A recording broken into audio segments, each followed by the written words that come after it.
Les recordamos que podrán descargar las memorias de este pabellón del conocimiento en las páginas www.colombiamoda.com, upb.edu.co e inexmoda.org.co.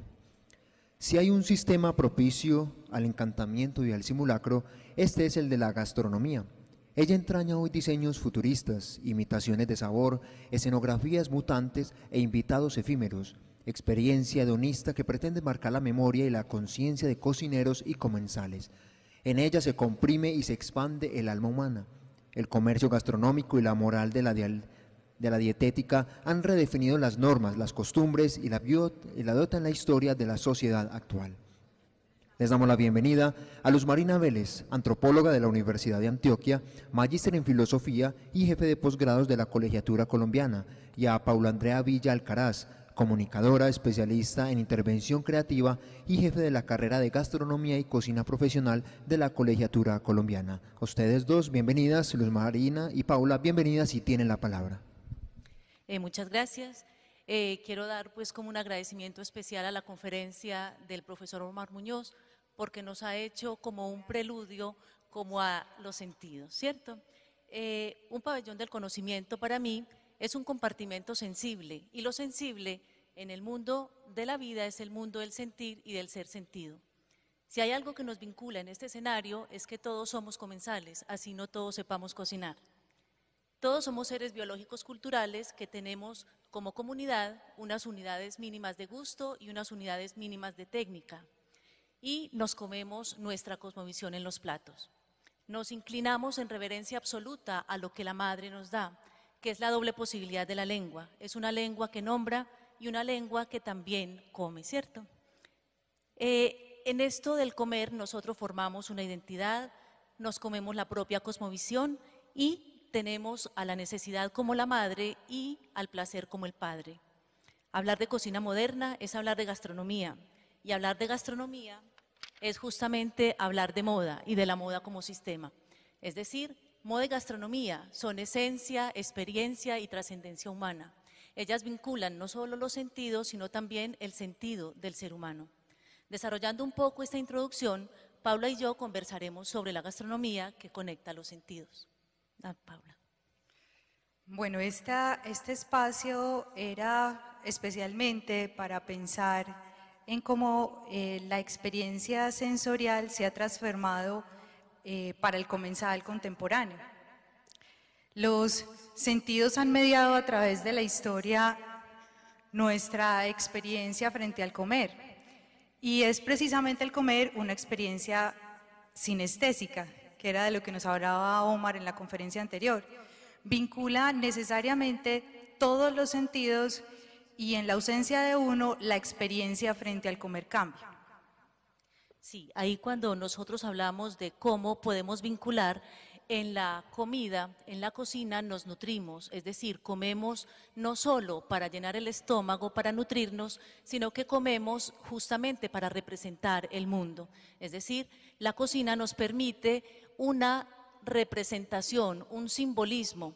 Nosotros hablamos en este momento de un hedonismo y el hedonismo sería justamente lo que reivindicara la experiencia humana del comer, es decir, una experiencia que sea multisensorial, pero que fuera de ser multisensorial nos conecte con ese sentido de humanización. Y en ese amplio universo de la culinaria, que es tan extenso como las formas de comer, aparece la gastronomía que de alguna manera resignifica ese entorno de la cocina y que nos acerca a una experiencia que es multisensorial, como la mayoría de la cocina, pero con unas concepciones especiales y unas particularidades, las particularidades del refinamiento. Hay una cosa muy especial y es que la cocina refina a la naturaleza en tanto ingrediente, pero la gastronomía es quien refina a su vez a la cocina. Es decir, nuestra experiencia de hoy es una experiencia de refinamiento que se puede hablar de ella como una acumulación de conocimiento. Un conocimiento que ha sido transmitido desde la experiencia, desde la intuición, desde la misma ciencia, desde la química y la alquimia también, y es un conocimiento razonado pues de la historia. Y es un conocimiento que hoy trasciende el asunto de la restauración o de los restaurantes mismos, para pensar en que la experiencia gastronómica está al alcance de todos y que todos queremos tener acceso a esa experiencia, de ser comensales en la contemporaneidad. Sí, es muy importante mirar en el diccionario pues de la RAE, existen más de 60 palabras que empiezan por la G y todas hacen alusión a la gastronomía. Podemos decir que esa G de gastronomía es la misma G de gusto, de gourmet, que es gastrónomo, de gourmand, gourmandise, que es glotón, goloso, y que es una letra que recorre en la lengua el abecedario del habla y del placer, es decir, de la palatividad. Decía Brillant Savarin, que es un filósofo pues de la cocina, que todos los seres se alimentan, que solo los seres humanos comen y que solo los seres refinados saben paladear. Es decir, hay casi que un proceso de refinamiento, de sublimación al vivir el mundo desde la lengua, desde lo organoléptico y más allá desde lo organoléptico, lo multisensorial. La particularidad del comensal contemporáneo es que elige qué quiere comer.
Lo que acaban de ver es el video promocional del restaurante Alinea, un restaurante que no solo propone dentro de su menú experiencias, por ejemplo, de globos comestibles, saborizados, sino que además desestructura por completo la experiencia de mesa y ya la mesa es en sí mismo un plato y produce, lo que vieron en la última imagen, produce una preparación conjuntamente entre cocineros sobre el plato para un grupo de comensales que después compartirán esa comida. Sí, esto lo que nos muestra es cómo la gastronomía es una cuestión de creatividad, es una cuestión de imaginación, es una cuestión de técnica y de tecnología.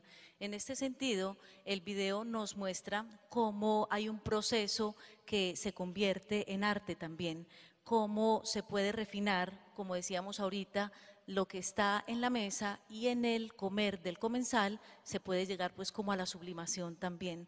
Ahí en esa contemplación de la obra de arte podemos ver que comer es una cuestión de civilización, en tanto es una cuestión de placer. Más que de supervivencia. La cocina tradicionalmente se pensaba como un asunto de supervivencia, pero hoy es un asunto de placer y de deleite de los sentidos. Y sí es cierto pues que la humanidad ha avanzado como a impulsos de hambre, pero también es cierto que en ese buscar como experiencias distintas, salirse de sí, contemplar como lo sentido a partir como de una contemplación estática como con la vida, la boca ayuda al hombre pues como a proyectarse hacia allá, como a esa trascendencia. Los sentidos son mecanismos de conexión con el mundo, entrenan en el placer y en el displacer. Cuando nosotros hablamos de cocinas locales, podemos mirar cómo uno puede inclinarse a un plato conocido o puede retirarse de un plato que no conoce. Cuando con la lengua no sabemos pronunciar lo que nos vamos a comer, tampoco somos capaces de comerlo.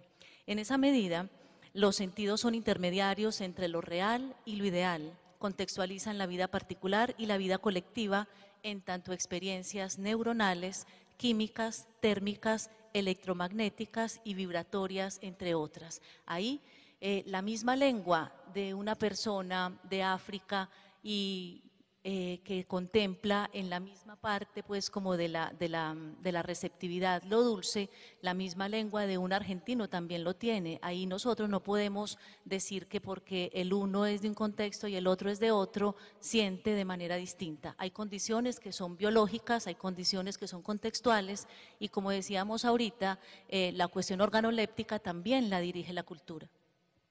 Y es precisamente el gusto el único sentido que se educa. Es una experiencia que si bien requiere de todos los sentidos, es posible expandir a medida que se prueba, que se experimenta y de ahí esa necesidad cada vez más apremiante de explorar ese sentido del gusto y de ver qué tantas experiencias nos puede proveer. Y esa palabra gusto también nos lleva a pensar en la elegancia, como la elegancia, que es un término que viene de elegir, pues de saber elegir, es que cuando nosotros comemos sabemos elegir lo que nos sienta bien, lo que nos gusta, lo que nos permite como otras experiencias. O sea, el que es elegante es porque considera desde su conocimiento o su reconocimiento de lo que es su necesidad y su placer, qué es lo que se puede comer. Los sentidos marcan la memoria y la conciencia humanas, dan lugar a la historia visible y simbólica de las percepciones y las emociones. En ellos se comprime y se expande el alma humana. En general los sentidos nos han permitido reconocer el mundo, pero el sentido del gusto no solamente nos permite subsistir, sino reconocerlo y nos genera una percepción particular frente a las cosas que consumimos todos los días. Y es que se habla ahí de la gastronomía como un proceso, pues como un proceso que va de la huerta a la cocina, de la cocina al comedor y del comedor ya a la memoria, al recuerdo del comensal. Porque si hay alguna cosa que genere pues como sentido es poder recordar el cadáver que se comió, pues que se consumió. La gente recuerda normalmente las fiestas, las festividades, los rituales de paso de cada cultura de acuerdo a lo que en ella se consume. Entonces hacen memoria de, acuérdate del pavo de la Navidad del año pasado, del cerdo del 31 de tal año, de su preparación, y en esa recreación generan memoria colectiva, es decir, la vida puesta desde el convivium, que es la posibilidad de coinspirarse, de comunicarse, de convivir en comunidad. Pensando precisamente en esa memoria, queríamos compartir con ustedes una de las imágenes de la llamada cocina de vanguardia o cocina molecular. Y estamos hablando de 1994, 20 años atrás. Y hoy llamamos cocina de vanguardia a un proceso culinario y gastronómico que fue derivando una apropiación de técnicas de las ingenierías para la cocina. Esa una de las primeras preparaciones que en su momento generó pues mucho impacto frente a la crítica y a la prensa, y que hoy podría parecer muy elemental y quizás con pocos elementos de lo que llamamos finalización para un comensal. Y ahí se puede hablar de la tecnococina, pues de la cocina emocional también, pero que podemos pues dar como algunos ejemplos de que esa cocina molecular es la misma cocina que de una manera física transforma un elemento en otro. Cuando se habla de una piedra caliente y se habla de un cereal molido con agua, puesto en esa piedra caliente, ahí surge la primera gacha. ¿Y quién puede decir que eso no es cocina molecular? Ahí hay una transformación físico-química también. Lo que pasa es que ahora en aras pues de los nuevos consumidores, de la publicidad, ya no de la alquimia, sino de la química, se piensa en la cocina como una cuestión más tecnológica, más científica. Hace solo algunos años era el arte el que convocaba a la cocina, y muchas de las experiencias de arte se generaban alrededor de la cocina. Y eso empieza a transformar pues como la manera como relacionamos hoy con los alimentos. Además, estos comensales, pues siempre históricamente han pasado por procesos de producción, de consumo, y ahora hay casi que un proceso de ficción. Pues ya no es ni siquiera la marca, sino que nos hace sentir la marca frente a eso que comemos. La naturaleza en tanto ingrediente es resignificada por la culinaria, que es inspiración, aspiración y expiración social, expresión del ser para sí y del ser para otros, condensación de un nosotros. Es decir, el comer bien es una cuestión de estatus. Históricamente en todas las culturas, el que tiene poder adquisitivo, tiene deseo, en esa medida puede cumplir ese deseo y genera una experiencia de bienestar o de felicidad también. Ese comer bien tiene muchas interpretaciones, obviamente, pero lo que empieza a pasar es que podría uno decir que el comensal contemporáneo no tiene una identidad, no tiene una manera que lo define, sino que tiene identidades, en plural.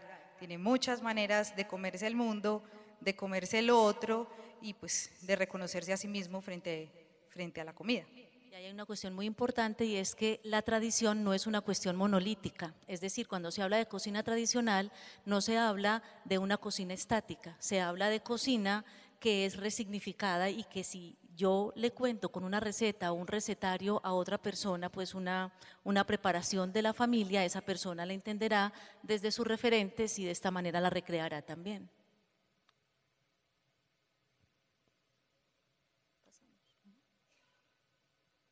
Empiezan a aparecer entonces muchas adaptaciones de lo que es realmente la tradición y interpretaciones y resignificaciones de la tradición.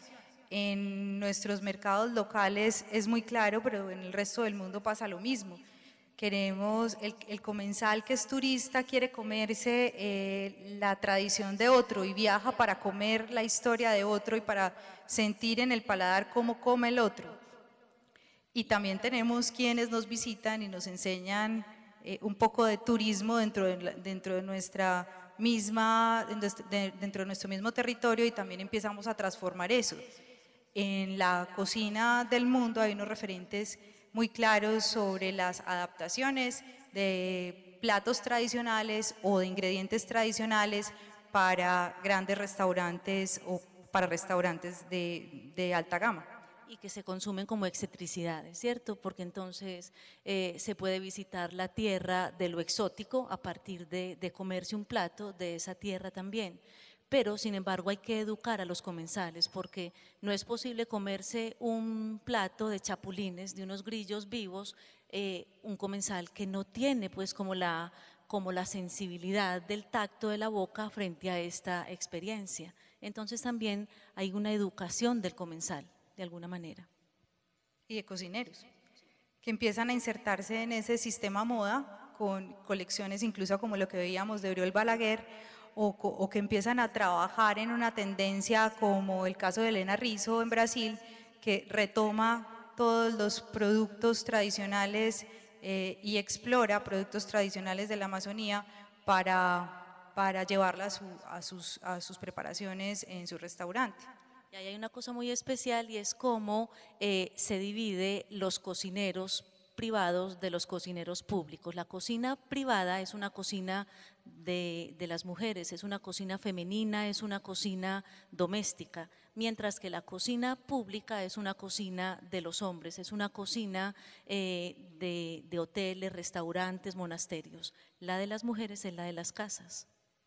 Sí, ha sido reciente que las mujeres aparezcan como grandes cocineras de esa cocina pública, pero cada vez son más. Y además las mujeres han tenido un proceso pues de conocimiento de la naturaleza especial, es decir, ellas han sido las yerbateras, han sido las cocineras, las brujas, y la cocina no existe solamente la cocina en la que se come, existe la cocina también de la que nos sanamos, pues es la cocina medicinal. En esta experiencia de Helena Rizzo, ella habla de las malezas y de cómo las malezas se pueden convertir en buenesas, es darle una mirada distinta pues como a estos elementos que desconocemos de la naturaleza. Bueno, en esa exploración sensorial hoy estamos frente a laboratorios en lugar de cocinas. Fue siempre el principio de la cocina pensar en que el cocinero se ocupaba de la alquimia, era el mago, el que se ocupaba de la química, y hoy más que nunca se transforman las cocinas en verdaderos laboratorios en los que puede haber múltiples exploraciones donde se hace uso de todo el capital que la ciencia ya ha desarrollado, y el cocinero no es un técnico que desarrolla preparaciones o repite recetas, es un profesional que tiene que enfrentarse a la ciencia de los alimentos, a la comprensión de los entornos culturales en los que está inserto, y pues obviamente a temáticas de gestión o de administración y de mercadeo para que sus productos puedan mantenerse en el mercado. Y es que justamente la gastronomía es una cuestión que vincula otros saberes, es decir, la gastronomía no solo es receta y recetario, la receta es la sumatoria de unos ingredientes y los recetarios son como un colorario de cómo esos ingredientes bajo un mismo proceso pueden generar distintos platos. Cuando nosotros vemos que la gastronomía trasciende eso, la gastronomía tiene que ver con la nutrición, tiene que ver con la moral dietética, con la moral religiosa, con la moral sexual, también tiene que ver con la antropología, la etnografía, pues cómo vive cada grupo, como su contexto. Si es de mar, cómo come, qué reverencia tiene frente a los productos de mar, si es de bosque también o de alta montaña.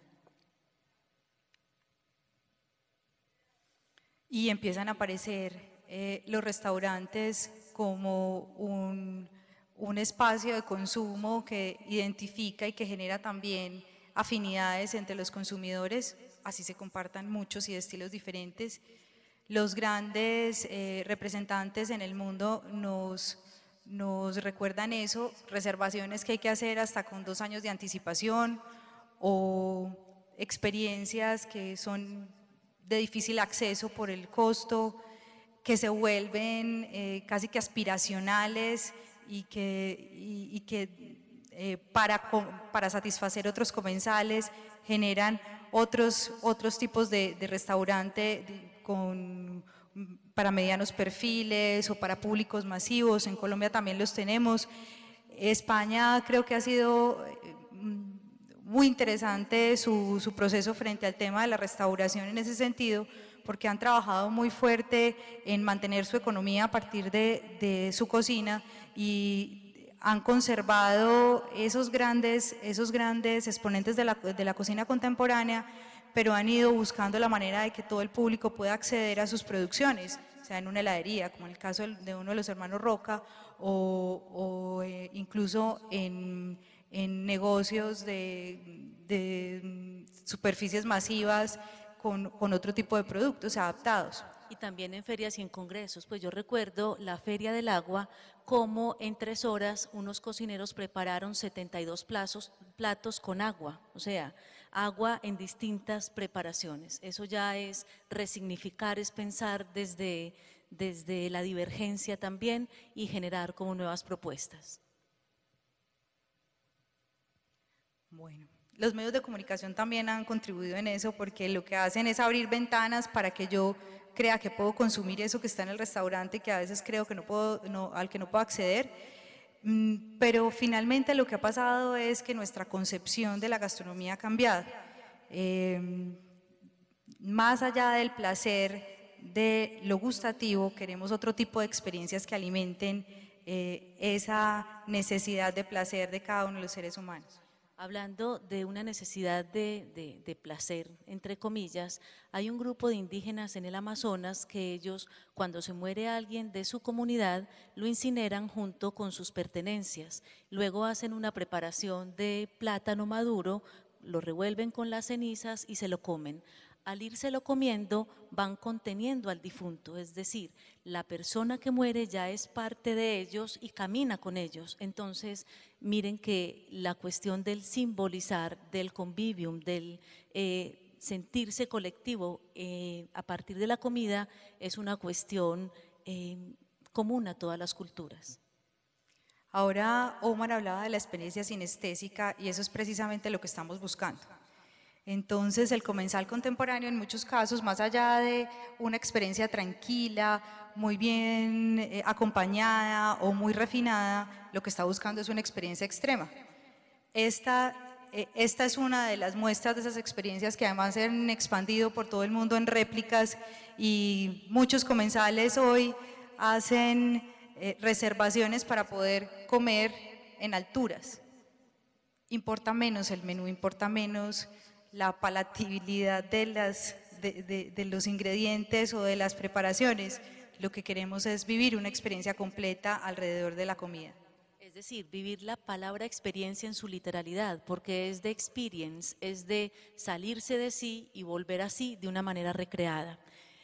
Aquí podemos ver una imagen en un restaurante en Taipei donde se utilizan instrumentos, donde se utilizan objetos, y el mismo comedor es dispuesto como un baño. Es una cuestión escatológica. Y las preparaciones también. Coprológica, y esto no está tan lejos de otras experiencias de culturas, pues de grupos étnicos que todavía hoy perviven y que legitiman sus tradiciones. La coprología es el comer popó, y nosotros tenemos algunas prácticas medicinales aquí en Antioquia donde las personas, para atacar, por ejemplo, el sarampión, utilizan estiércol de vaca, lo hierven con leche y se lo toman. O sea, esa es una variedad de coprología.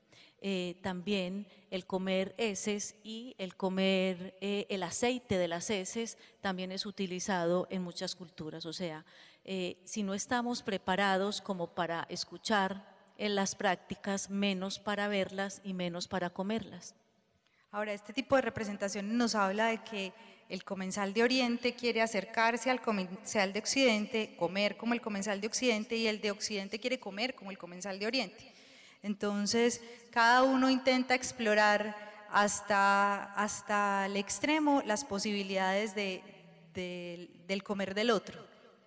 Sí, hay una búsqueda de la experiencia desde el sorpréndame, pues, o cómo me sorprendo a mí mismo saliéndome de la zona de confort. Pues aquí vemos esta imagen de un restaurante donde la comida es a ciegas, pues todo es oscuro, no sabemos qué comemos y tenemos que ampliar la percepción de los otros sentidos, el olfato, el oído, y en esta medida yo considero que el comer es como la actividad que más resume la multisensorialidad.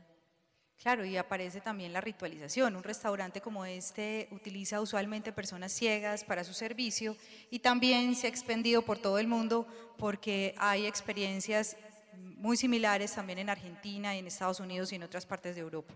Sí, hay una necesidad de adrenalina, pues a costa de lo que sea, es sentir que vivir vale la pena de una manera extrema, que ya no vale estar quietos, arraigados, sino que la cuestión es de expandirse también. Y en esa expansión, comer por fuera de la casa ya no es un reto, hay que comer es adentro de la tierra, adentro del mar, afuera, pues cerca al cielo, y esto lo que nos lleva es como a entender que en la modernidad podemos expandirnos de manera distinta.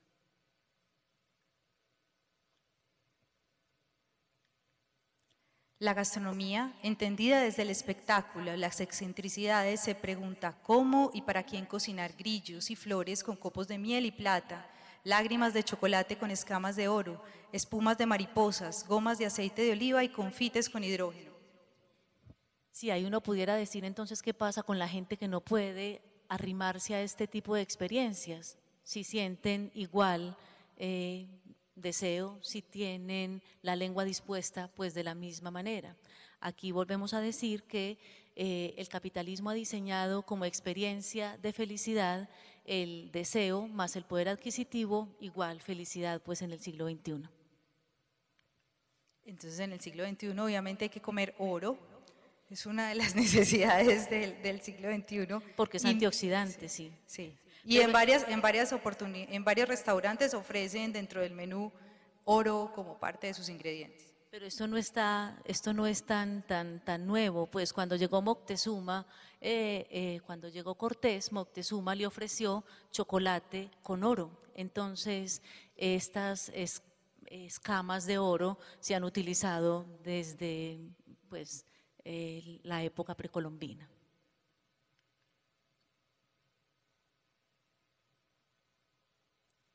Bueno, en general, todo tipo de experiencias que puedan producirme algún tipo de sensaciones, es muy marcado en el consumidor occidental la búsqueda de este tipo de experiencias. Está una en la que pues, se consumen los alimentos a través de sondas, está atendido por un personal aparentemente médico. Todo lo que envuelve la experiencia del comer se vuelve más importante que la preparación misma. Hay casi que un erotismo, una búsqueda pues como ¿de qué? De erotismo, hablando de eros pues como una cuestión de amor. La idea es estar en el extremo. Este también es un bar que se repite en varias partes del mundo y la experiencia está mediada por sentirse literalmente congelado al momento de compartir un trago con otro. Y hablando del erotismo que mencionaba Luz Marina, uno de los restaurantes quizás más polémicos y del que menos se conoce, porque quien entra al restaurante debe firmar una cláusula de confidencialidad, es en Nueva York uno que ofrece un menú que incluye dentro de sus ingredientes y mezclados con todo tipo de carnes y de productos en general, fluidos vaginales, semen, sudor y pues en general cualquier tipo de fluido del cuerpo que se relacione con lo sexual. Pero estas mucosas también han sido utilizadas, por ejemplo, entre la comunidad de afrodescendientes del Pacífico colombiano para enyervar, para amarrar, para atar. Es decir, son secreciones que se les altera el vital. Y cuando se les altera el vital se llaman bocados malos, y estos bocados malos son utilizados pues como por la brujería, por la herboraria también, por los yerbateros. Bueno, en este caso creo que pagan muy bien por fluidos y demás en el restaurante.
los rituales de mesa han sido siempre como gestos performáticos, pero hoy en día el cocinero se convierte realmente en un artista plástico que tiene que generar ese performance para el comensal. Uno no sabe viendo las imágenes de guerrilla si eso sabe muy bien, si comerse esa hierba sabe muy bien, pensar o lamerse ese tronco sabe bien, pero sí sabe que hay una experiencia completa creada secuencia a secuencia para el deleite de un grupo de personas.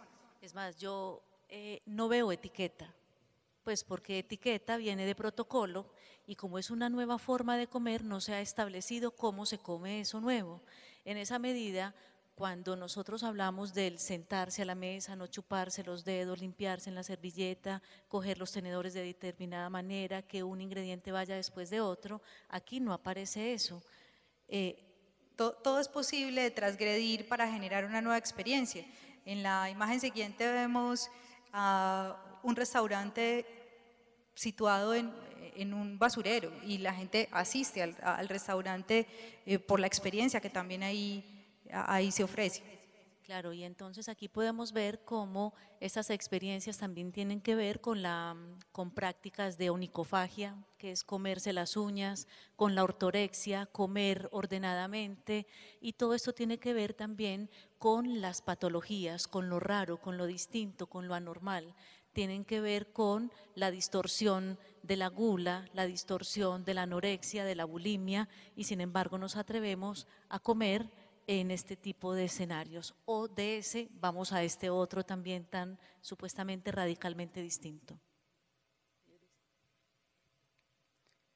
Lo que estamos haciendo todo el tiempo es buscando experiencias, como lo decíamos, intentando explorar cosas distintas y buscar otras posibilidades. Un servicio privado solicitado para un volcán en actividad en Islandia y genera unos desplazamientos de cocineros y de cocina hasta ese lugar para poder generar esa experiencia. O esta ya muy frecuente, pero que tenía para la cultura japonesa el interés de mantener a una temperatura cálida, la temperatura del cuerpo, los alimentos, y que hoy se vuelve casi que en un fetiche o en un asunto sexual para el consumo de productos japoneses en general. Sí, hoy vemos también que comer lo natural es más costoso. Es decir, antes comer lo artificial era más barato y ahora comer lo artificial, huevos de gallinas criadas pues al aire libre, las cebollas y las coles con las babosas también son más costosas, y aquí parece pues como extraño pues como este asunto de cómo hemos llegado a mirar cómo esa resignificación humaniza o deshumaniza, pues dónde nos pone. La gastronomía se transforma en necesidad estética, social, afectiva y de contacto, acto creativo y comunicativo que recrea experiencias para paladares y comensales diversos. Esta, por ejemplo, fue una experiencia recreada en Londres para el lanzamiento de un juego de video y realmente se abrió al público la carnicería de carne humana. Y generó pues todo tipo de reacciones, pero eso es lo que estamos buscando, que nos muestren otro tipo de posibilidades de comer. Yo creo que estamos acercándonos como a esa búsqueda de lo grotesco también, de lo perverso, como de las estéticas expandidas también con la lengua.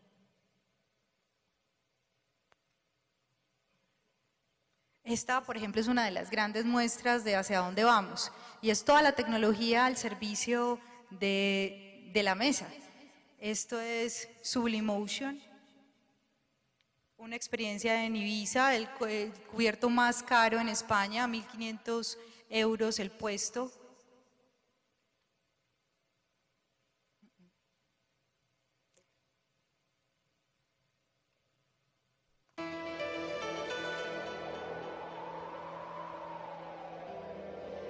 Y ha desarrollado toda una tecnología, es que estamos hablando de realidad. Pero los sueños no se consiguen solo una con mesa fuerza. inteligente. Hay que perseguirlos, hay que trabajarlos, hay que esforzarse y sobre todo este espacio está hecho con mucha ilusión.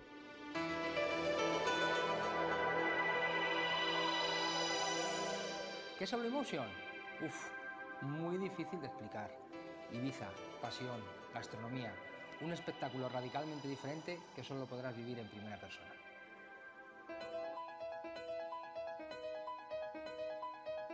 Lo importante de esa mesa no es la capacidad de proyección que tiene, ni que esté computarizada para esas proyecciones, o que sea sensible.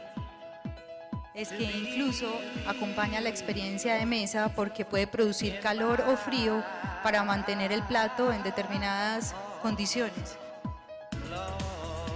Reacciona también a la experiencia del comensal en la mesa.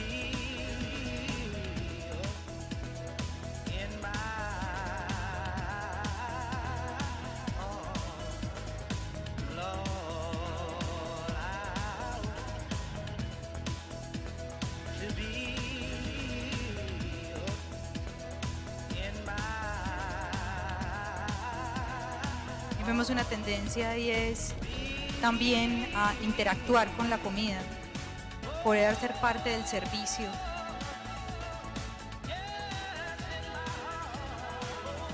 Sublimotion también usa aromas que desprende y que están programados para que mientras consumes un bocado vayas teniendo una sensación de un perfume o un aroma particular diseñado para completar la experiencia.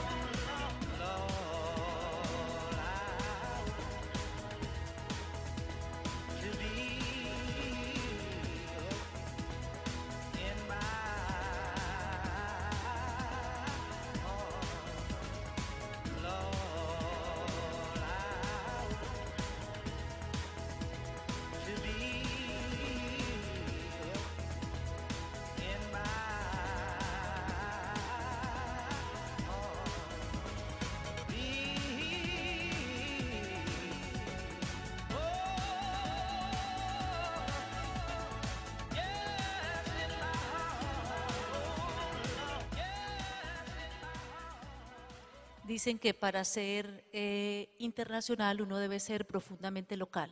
Para ir cerrando, entonces yo quiero retomar una frase que dice la abuela de Joan Manuel Serrat, que dice que patria es el comedor donde comen mis hijos. Aquí nosotros podemos ver una muestra pues de… El asunto es que el comedor en el que comen los hijos hoy puede ser muchos comedores simultáneamente. Una de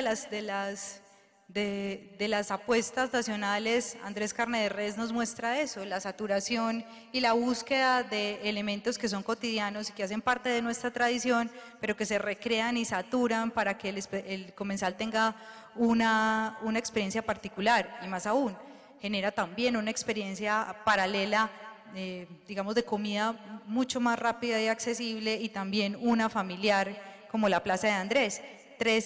Es más o menos 3 opciones, y es la tendencia del mercado, que cada quien pueda acceder a un cocinero o a una experiencia de acuerdo a su capacidad.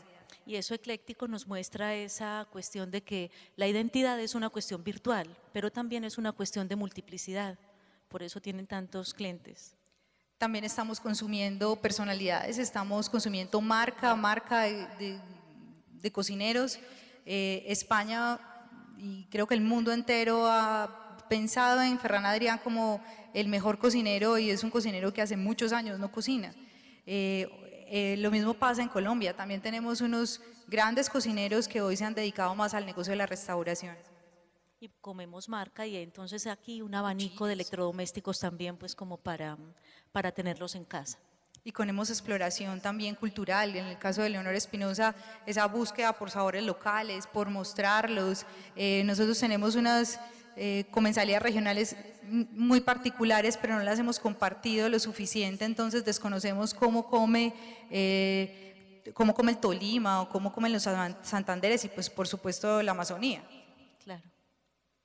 Buscamos también experiencias estéticas muy refinadas que siempre estén mostrándonos unos espacios diferentes, con diseño. Consumimos marcas internacionales y esas marcas internacionales hacen adaptaciones para nosotros. Y en Medellín hay muchas particularidades también. En una investigación realizada con la Universidad de Antioquia hasta 2011, con las familias de Medellín encontrábamos cómo mezclamos en la experiencia del gusto también todas las percepciones que tenemos del comer en la contemporaneidad. Entonces nos importa mucho comer bien, comer saludablemente, no incluir productos que puedan ser aparentemente nocivos, azúcares, grasas, pero en el consumo real los mantenemos y los continuamos consumiendo cotidianamente. El caso, digamos, más marcado tiene que ver, por ejemplo, con el consumo de dulce, que el comensal de las familias de Medellín indica en un porcentaje muy alto que es su sabor preferido, pero al preguntarle si consume dulce, lo niega, o sea, dice, yo no incluyo dulce en mis ingestas, pero si te vas con ellos en un trabajo mucho más exhaustivo, empiezan a aparecer los consumos de dulce y son muy frecuentes, pero no los aceptamos como comensales porque queremos que comer bien. Pero también hay una tendencia a trascender eso insípido por lo sápido, es decir, estamos llevando el paladar a experiencias multisípidas. Un ejemplo de ello es como el posicionamiento que ha tenido la cocina afrodescendiente aquí en Medellín también. Otra de las particularidades del consumo en Medellín es que pese a lo que podríamos pensar y a pesar de que se dice que el mercado local del consumo público es muy reducido, el 77% de la población de Medellín, y estamos hablando de estrato 1 al 6, consume alimentos fuera del hogar. En menor escala, el estrato 1, que el 70% de las familias de estrato 1 sale a comer afuera, pero y el 100% en el estrato 6, pero en general queremos ir a la calle, queremos consumir el producto de la calle. En las diferencias de contexto de cada quien y con la capacidad adquisitiva de cada quien, pero estamos en esa búsqueda. Hay un marcado consumo o preferencia para el consumo fuera del pollo y luego de las carnes rojas. Más extendido el pollo en los estratos 1, 2 y 3 y una prevalencia de carnes rojas en los estratos 6, pero todavía estamos explorando posibilidades porque otro tipo de productos como pescados y mariscos se consumen en unos porcentajes muy bajos. Los arroces en general y la comida tradicional y un consumo que normalmente no aceptamos de cocina pública en Medellín, todo lo que tiene que ver con los bocados o snacks, dirían en otros contextos regionales y colombianos, el consumo de buñuelos, papas rellenas, empanadas y todo chorizos, butifarra y todo lo que es la oferta pública que también como en el caso del dulce decimos no consumir y la consumimos con más frecuencia de lo que confesamos. Que hay maridajes también establecidos que van de la misma manera que los consume el estrato 1, los consume el estrato 6, en tanto esas comidas callejeras. Así, en Medellín tenemos hoy todo tipo de experiencias de esa cocina de vanguardia que puede generar muchas posibilidades, experiencias de cocina sostenible, responsable, un interés local muy importante. Y hablábamos de cómo era el comensal de Medellín, que quiere verse en la calle, que el otro lo reconozca, que también consume, quiere consumirse el mundo en lo local. Y hay muchas prácticas que son frecuentes, pero en general las tradicionales, las maneras estilizadas o de dedo parado de las tradicionales, las cocinas públicas que nos llevan a viajes a otros países y las adaptaciones porque nuestro paladar también en búsqueda y en formación está todo el tiempo explorando, pero no quiere que le quiten lo que reconoce. Ahí lo que vemos es, por ejemplo, combo típico para Cali, Palmira con agua de panela, o combo típico, ya no con lentejas, sino con frijoles, obviamente, de KFC en Medellín, con limonada. El comensal local todavía está en la búsqueda de qué quiere comer y está explorando las posibilidades del comer. Por eso cuando se preguntan por qué un restaurante como Mystique, con una tradición y un reconocimiento local se transforma para convertirse en suegra, eso responde a lo que somos y a las necesidades de nuestros paladares hoy. Estamos en una búsqueda que queremos lo tradicional, que ya no lo consumimos con tanta frecuencia en los hogares, es que esa cocina pública nos ofrezca esas reminiscencias de lo típico o lo tradicional, y también explorar posibilidades del gusto que nos lleven a esos, que nos acerquen a esas experiencias que se viven en otros países. Y pareciera contradictorio, pero paralelo a esa necesidad esnovista pues de probar cosas nuevas, tenemos también una fuerte tendencia a reconectarnos con el sentido del alimento materno, pues con la cocina materna, con la cocina afectiva. Hay una necesidad de retorno a la teta materna en este sentido. El menú es como una película con diferentes secuencias, es decir, esto habla, como decíamos ahorita, de naturaleza, de cultura y en esta dinámica de nuevas tendencias, de nuevos mercados, de nuevos comensales. Pongamos. Hasta aquí llegamos en esa exploración, pero la tendencia nos dice que todo puede pasar. Esta es una ópera creada por los hermanos Roca, que se produjo el año pasado en su restaurante con artistas, cantantes, con ingenieros, una ópera generada alrededor de la comida.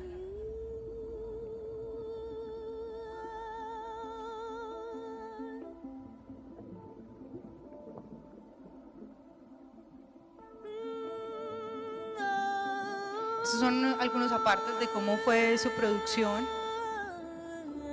La ópera fue muy cuidada en su difusión porque es comercializada por el restaurante y los derechos les pertenecen, entonces este es uno de sus posibilidades, y obviamente pues la ópera tiene una duración de mucho más de una hora.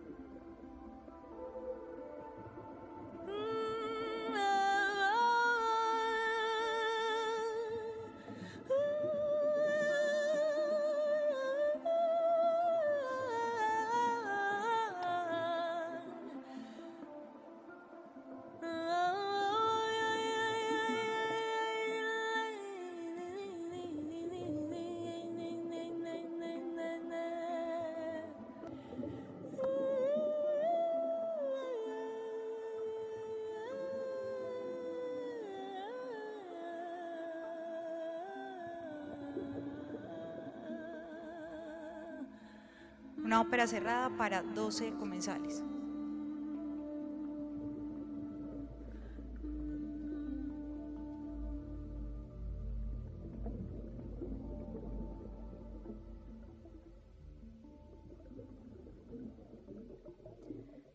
Esto nos muestra que desde la gastronomía podemos hacer de la vida una obra de arte.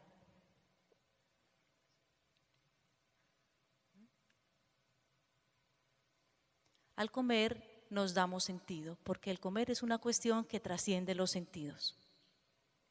Gracias.